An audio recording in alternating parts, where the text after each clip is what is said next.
Okay, this is my week 5 project lesson plan. I chose compare and contrast.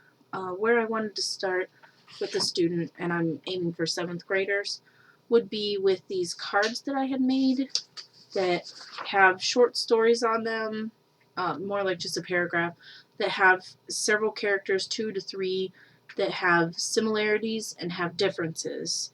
And the first one that I wanted to go over would be John, Debbie, and George have a birthday in June. John will be 15, Debbie will be 40, and George will be 22.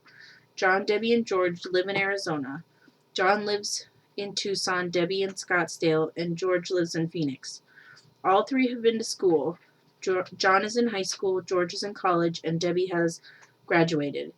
And then I thought once I read the stories, or if they can read the stories independently, depending on their level of reading, then we would go over to the whiteboard. Let's see if I can do this right.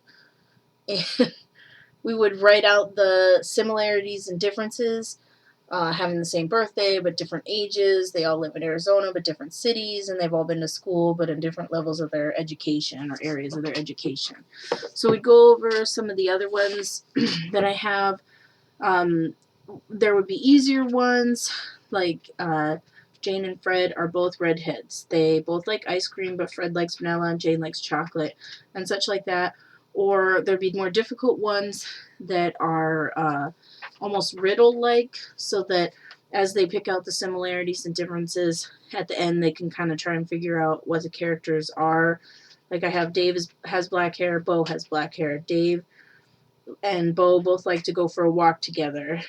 Dave and Bo are thirsty. Dave drinks water from a bottle where Bo drinks water from a bowl. So then they can figure out that Bo is a dog and Dave is still a person.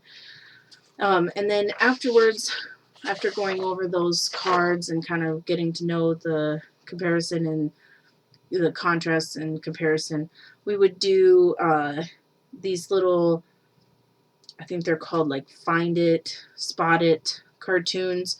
Let's see if I can do it again. So I did like a different level for each one. There's the one in the top. What is it? Oh, right over here is the easy one that I would have for students that are really struggling with the concept or that would be struggling with the cartoon. I have a little bit medium, easier one down here, and then a little bit more difficult, more complicated one up here.